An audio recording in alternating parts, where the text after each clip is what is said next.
How's it going? What's up and what's happening there, blessed beautiful souls? Welcome to the Crypto Bliss Show. I'm Kiara DeCass, and I am so excited to be here with you guys once again.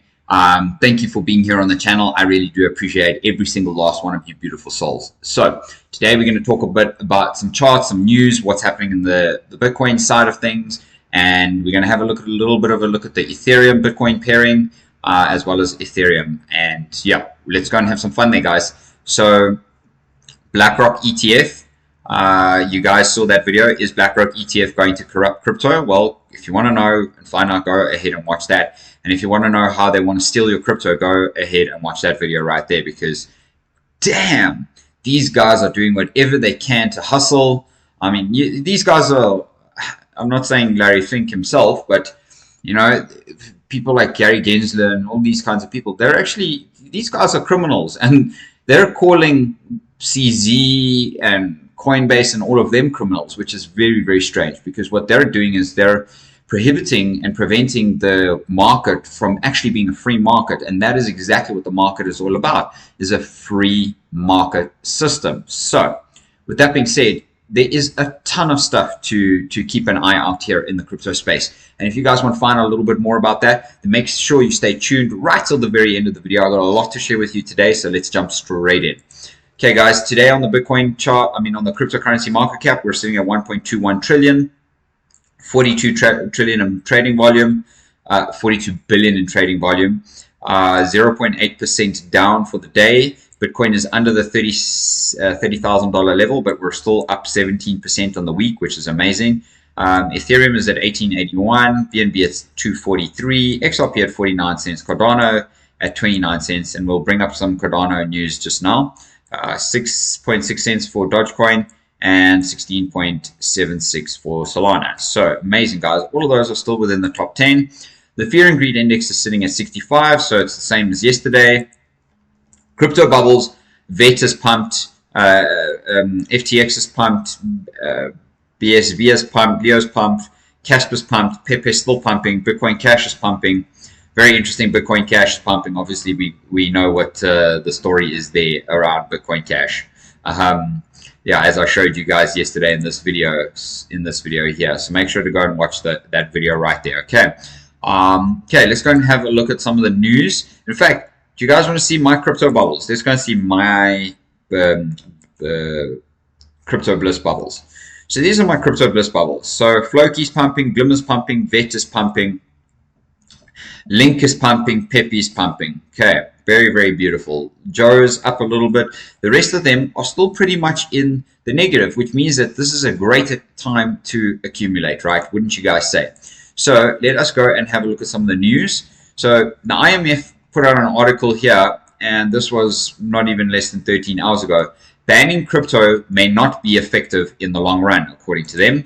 So this is the article here. If you want to come read it, then come and read it. That's all on you guys. But if well-designed CBDCs can strengthen your usability, resilience, and efficiency of payment systems and increase financial inclusion in Latin America and the Caribbean, said the IMF. While a few countries have completely banned crypto assets given their risks, this approach may not be effective in the long run. Read that again. This approach may not be effective in the long run to ban crypto.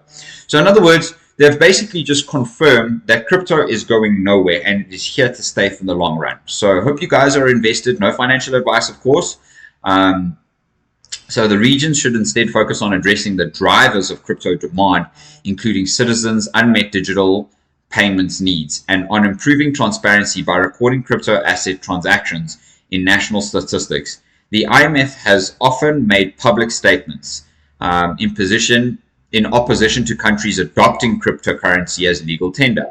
On June 19, its Director of Monetary and Capital Markets Department, Tobias Adrian, proposed a payment system that used one ledger to record CBDC transactions, an idea that received harsh criticism from many in the crypto space. Of course it did, because we don't want crypto to be controlled. The point of crypto is not for it to be controlled. It's not to be manipulated. It's not for it to be, visible to all the banks and for them to have all of your data and your details like they've already taken. Of course it's not. So lots and lots of news there. The Bitcoin parabolic advance means BTC price all-time high in 2023, says a trader. Bitcoin has around 4 months to go before eclipsing its 69,000 peak if past impulses move, or a guide, says Credible Crypto. Okay, so let's go and have a look at what they say. So October, fairly logical for a new Bitcoin all-time high. So what's clear with a parabolic advance is that momentum increases exponentially and peaks at the top. You know, I talk about momentum in my business as well, in my health business. And because a few years ago, we basically walked away from the business for a few moments. And when we went to go and live on a farm, and then eventually after we got back, we had to pick up all of that momentum again. And think about a pendulum swinging.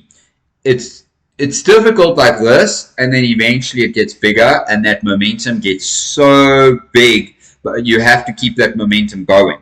So yeah, that's very, very interesting. And essentially this time around, Bitcoin has delivered a successful retest of support on monthly timeframes, with 25,000 now possibly a springboard for a new parabolic advance. This means I would expect that once expansion begins, which it looks like it has, we should see monthly moves of 10K at a time easily. Okay, from current levels to prior all-time high is a 40,000 gap. This gap should then logically be covered within a few monthly candles if this is a parabolic advance. I'm not saying we must hit a new all-time high by October. I'm saying I do think we will hit the new all-time high by end of this year. And if someone forced me to pick a month in which I think it will occur, it would be October. Let's see how things play out. So he's basically saying that boom, boom, boom, and then new 6-month all-time high. So we're basically saying by the January prior all-time high by October, and an absolutely smasher, potentially of 110 to 150K of Bitcoin price by January 1st, 2024. Now that's very interesting for me because, yeah, that's sure. There's a lot in that. There's no doubt. So let's go and see if there's any other news. Bitcoin and correlations, examining the new relationship between Bitcoin, gold, and the NASDAQ. Bitcoin traders always talk about BTC's correlation with gold and equities, but how much attention should average investors pay to this discussion? So I like to just skip straight to the news. Year to date, Bitcoin has gained roughly 58%, rising from 16,600 at the start of the year to over 26,000 today. On the same time frame, the NASDAQ has gained about 36%, rising from 11,000 to just shy of 15,000. Meanwhile, gold has risen by just over 7% on the year to date. So that's not much, right? On a long enough time frame, everything breaks down. Over the past 14 years, Bitcoin has risen against the US dollar by tens of millions of percentage points. There are few asset classes that can boast similar returns. Other assets don't carry the same degree of volatility either, making a long-standing correlation even less likely. So to date, gold has risen from 800 in early 2009 to 1945 today. Well, actually, we know that gold actually hit around nearly $2,100. So that would probably be an insane gain. The NASDAQ is up more than 10x since the early 2009, or returns in excess of 1,000%. Nice gains, but far from the cry of 52 million% that Bitcoin returned from July 2010 to the present. Did you guys see that? Bitcoin has already done 52 million%. Okay, very interesting. The key takeaways are: an asset that rises by more than 50 million% over the course of its lifetime might not be correlated to much else. Correlations between Bitcoin, gold, and tech stocks often can't be seen on time frames in excess of a year or two. Due in large part to previous 2 points, the correlations don't hold much significance. So for me, that's great for them to say that. Now, the last thing on Cardano here quickly is Cardano, or ADA, flashes bullish trend with a 0.3 cent, 30 cent reclaim and daily wallet surge. I love this. This is such a great image. So Cardano's ADA is recovering from the SEC's allegations made in early June. The token recently reclaimed a crucial level after the TradeFi showed interest in the crypto industry. ADA's performance has sparked enthusiasm among investors. Now, You can see here that this is the, well, on-chain sentiment remains bearish. Exchange and derivatives markets signal bullish trends. So it's saying that it's mostly bullish.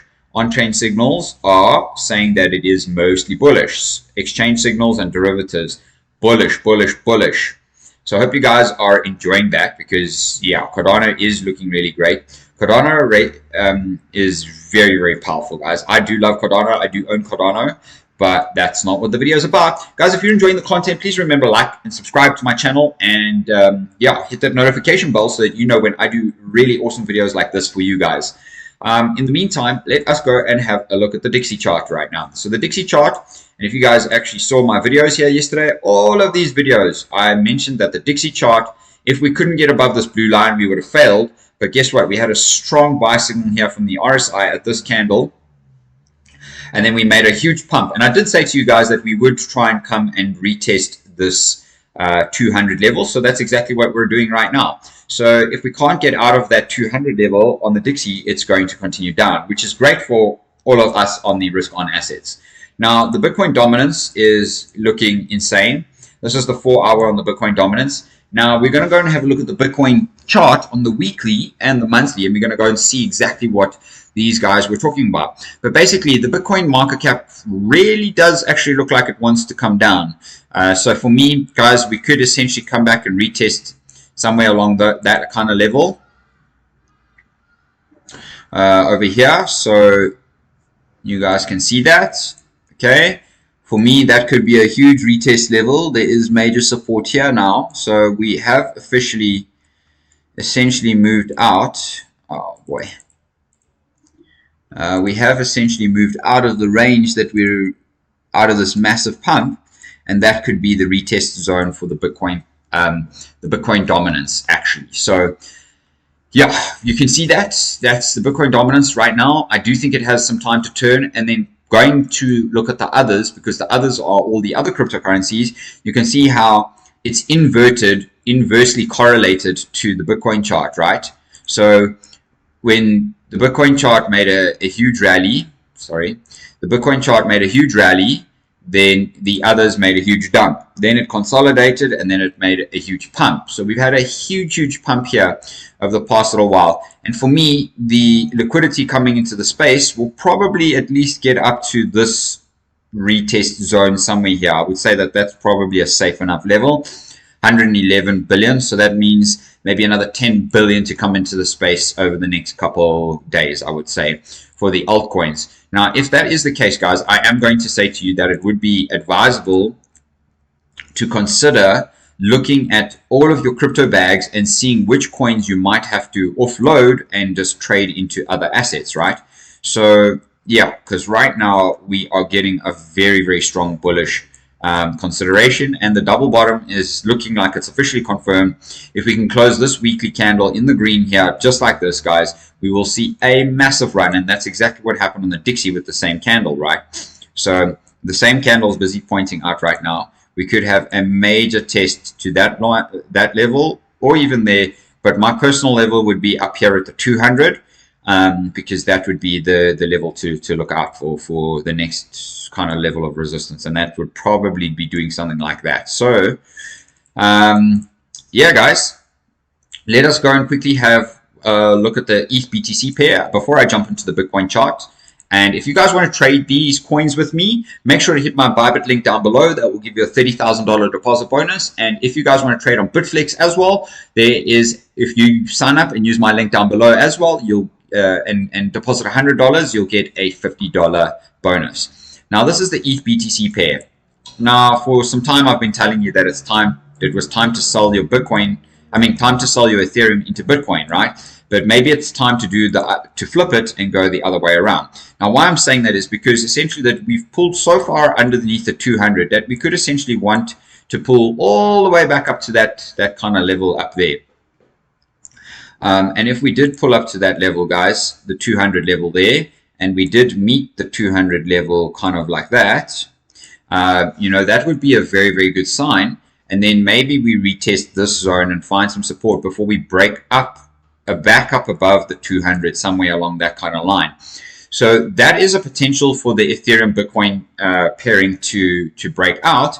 But if we do fail and we do retest the zone and we fail, essentially because this was the breakout right here of this long-standing support zone, if we can't get it back up above there, then Ethereum BTC pair will come down, and the RSI is saying the same thing right now. So lots to share with you on that ETH BTC pairing.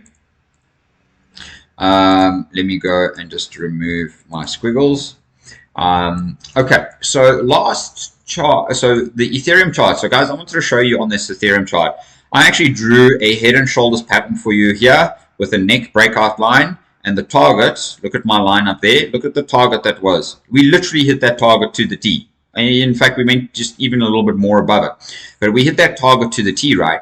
Now, currently, it is busy forming a very solid potential pattern for a new reversal. So let us go and have a look at that. So that is now currently facing resistance for us. So if we break up above this, the likelihood of us breaking out of this zone right here is actually quite high, and that would probably bring us maybe up to the 2000, maybe the 2100 level at the absolute most. So yeah, just be cautious, but if not, we could actually come back down all the way to the this breakout zone, even back down all the way back down to the 1780 level, which is where the breakout actually took place from. Because normally when there's a breakout, it takes us right back down there. Okay, finally, let's go and have a look at the Bitcoin chart. Guys, I am not in any trades at the moment. I am going to look at a couple altcoin trades, especially Cardano. I will let you know if I find anything, but currently you can see right now that Bitcoin is being met with much resistance, but we have a lot of support on this zone. This is the 15-minute time frame, so don't overthink the 15-minute time frame. But essentially, you can see here right now, BTC USD. Okay, so you can see right there on the 4-hour, you can see that it is still continuing to form that candle pattern. We're coming to an oversold in the RSI. And look, guys, for me, we broke hardcore above the 200 here on the 4-hour. So I would not be surprised if we did have some sort of pullback. If we fail this purple box here, my purple box is, and I'm even going to put an alert here. Can I put an alert? Why can't I put an alert? If we fail this box here, let me go put that. Maybe there you go. That's why. So if we fail this box right here at the 28,867 level, then I am going to say to you guys that the likelihood of us heading back down to meet the 200, probably somewhere along here. But this is, remember, this was the breakout zone right here. So we could essentially retrace all the way back down to 27K. What do you guys think could happen in your Bitcoin charts? Let me know down in the comments below. I would absolutely love to hear from my audience what you think is going to happen on Bitcoin. Guys, thanks for being here with me on the channel. I appreciate every single one of you. Please remember to like and subscribe to this channel, because this video over here is going to be even better than this one. We'll see you on the next one. Beautiful.